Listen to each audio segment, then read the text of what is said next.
Good afternoon. Thank you so much for coming here. I'm going to explain the interview process. It's changed just a wee bit because of time, but I'll thank my sponsors, our sponsors first, the Foreign Exchange, where we are right now, Stephanie Phillips, U.S. Senate candidate, Carl Carterata, Clark County School District A, Ron Quince, U.S. Congressional District 1, and then, of course, Barbie's Goodies. We got donuts from there this morning, great donuts. My name's Patrick Boylan. I'm the moderator, and I'm also currently a regent that you're applying for McMichael's position. That's awesome. The first thing, the panel members will introduce themselves by giving their name, position, and the organization they represent. Then each candidate will be given 1 minute, which is you. You will be given 1 minute to introduce yourself, or is it 45 seconds? 45 seconds to introduce yourself and asked to explain why you're running and seeking our endorsements. Candidates, please remember this is an interview, well, it doesn't apply to you. When you receive a question from a panel member, you will be given 45 seconds to answer that question. Jim, you're doing it? Yes. Jim will be the timekeeper. Once you receive the yellow card, he has it there in front of him. You will be given 15 seconds to wrap up, and then once you're given the red card, that's it, no more. He'll throw you out. He's a tough guy, this guy. Okay, so thank you for being here, and we'll get the candidates to start introducing themselves. Thank you, sir. Good afternoon. Kylie Tuckett, Veterans in Politics. Thanks for coming. Matthew DeFalco, Nevada Democratic Veterans and Military Families Caucus. Jim Jonas, Veterans in Politics. Barbara Lucian, Veterans in Politics. Steve Horner, and I'm with the Nevada Democratic Veterans and Military Families Caucus. That's all, folks. That's why I read it off the paper. I'm Barbara Dreyer, and I'm with the Nevada Democratic Veterans and Military Families Caucus. And we do have a long name. I'm Mikey Kelly, Chair of Nevada Democratic Veterans and Military Families Caucus.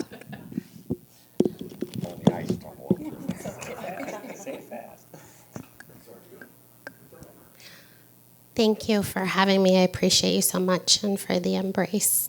It's wonderful to be here. My name is Tonia Holmes-Sutton. I'm a National Board Certified Teacher.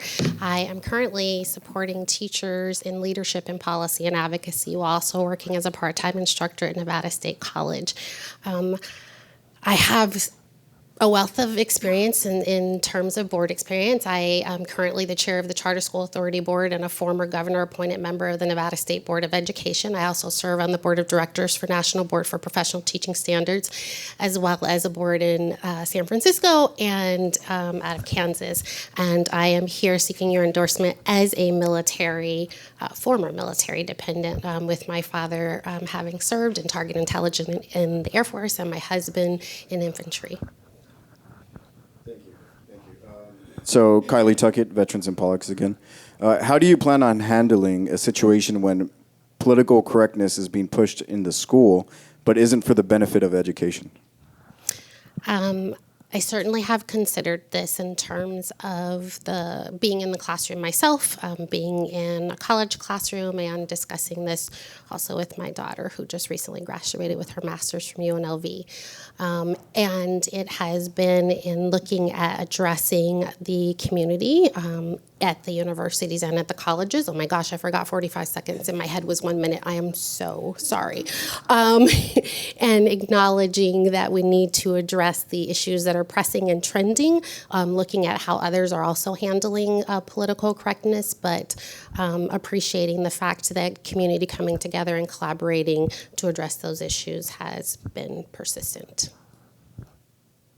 Hello again, Matthew DeFalco. Ross Bryan is the executive director of UNLV's Military and Veterans Services Center. He first opened the office in 2012.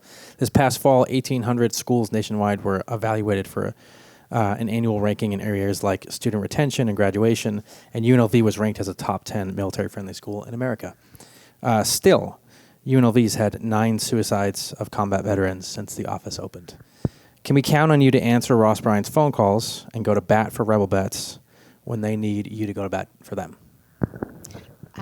Definitively, yes.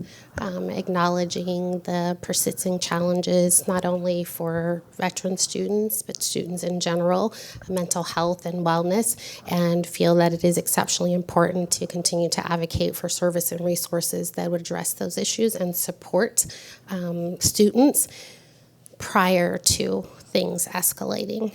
In my mind, I immediately thought about mentorship and supports that could be established at the universities and colleges to ensure that students are able to be successful and to thrive. And so the short answer, yes.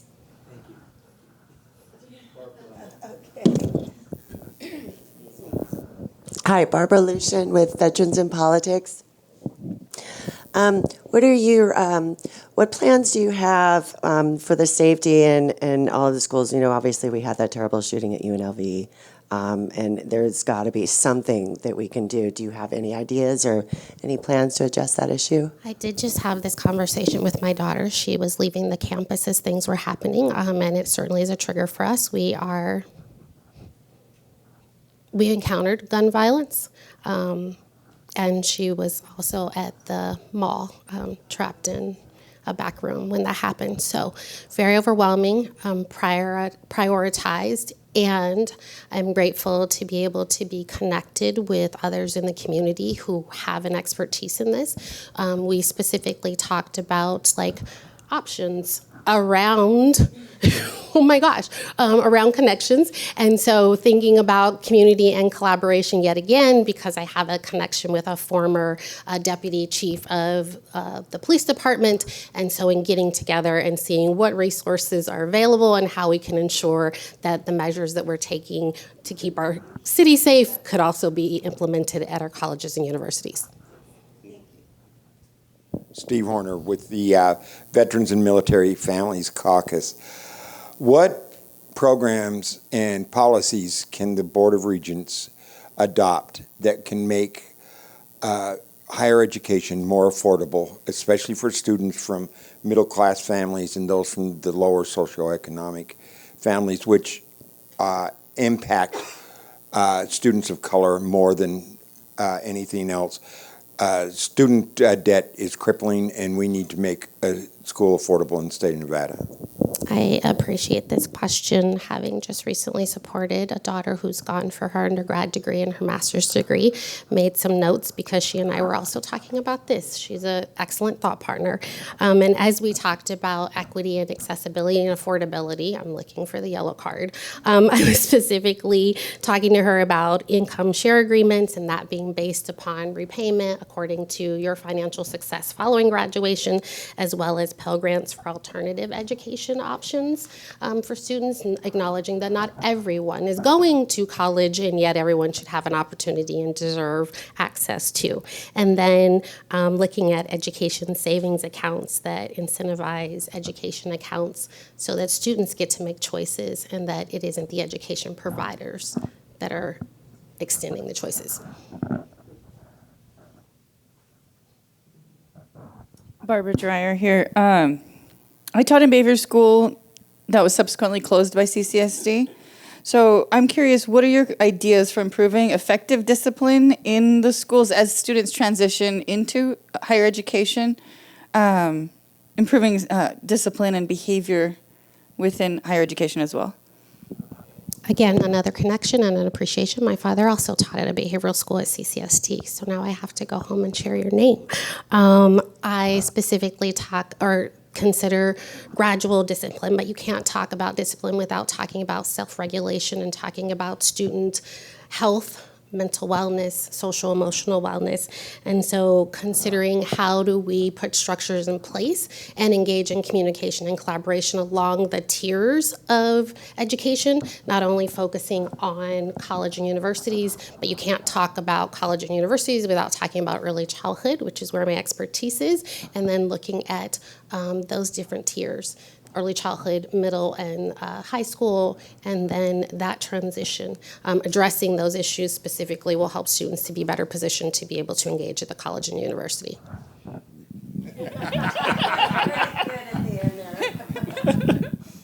Mikey Kelly, Nevada Democratic Veterans and Military Families Caucus. we military members who obviously through our training we can obtain college credit. However, Nevada is losing money because they're able to get credits and get degrees through University of Arizona, Liberty University, which are for-profits, and we're not taking advantage of those opportunities. And our one thing that's frustrated me with our regents is that the regents don't see the need for certifying military courses and granting college credit for the completion of many of these courses. Will you consider granting that credit, because that credit actually brings money, GI Bill money, to Nevada? That brings potential veterans moving into our community and more resources. Will you consider that? Yes or no? Yes. Absolutely. Definitively, yes. Thank you. You're welcome. I assumed you wanted me to stop.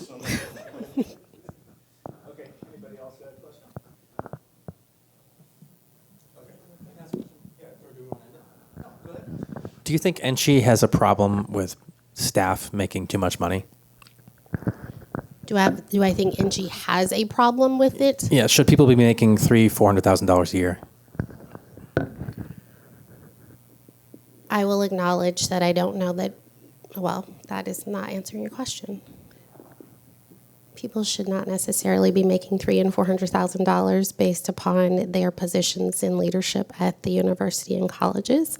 As I was thinking about accessibility and affordability of college, right, there's also layers of bureaucracy that exist at all of the colleges and universities that certainly need to be addressed.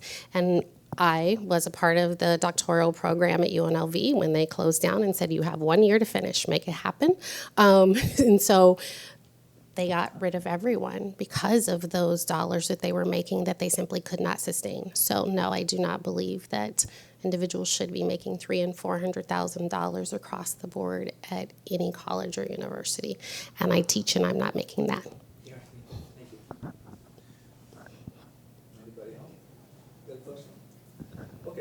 So since I was so short with you this whole time, you know what I'm going to do? I'm going to make it up to you. We're a little ahead of schedule now. I got a little aggressive. I'm sorry. I tend to do that. So why don't you take 3 minutes for a wrap-up? That is so generous of you because Well, I had it was so things to generous say. for you to actually show up and answer our questions. So I want to thank you for that. I appreciate you all. And I'm going to acknowledge I was a little emotional as I prepared to be here. And as I talked to my daughter and I said, well, I mean, they're going to ask me, like, why do I want endorsement and why am I there? And she said, well, then talk about, like, what you always talk about. And that is that, without being emotional, because that's not the way to go, my military family, my military community made me who I am. I am disciplined. I am a leader. I am committed. I see things through. I persevere.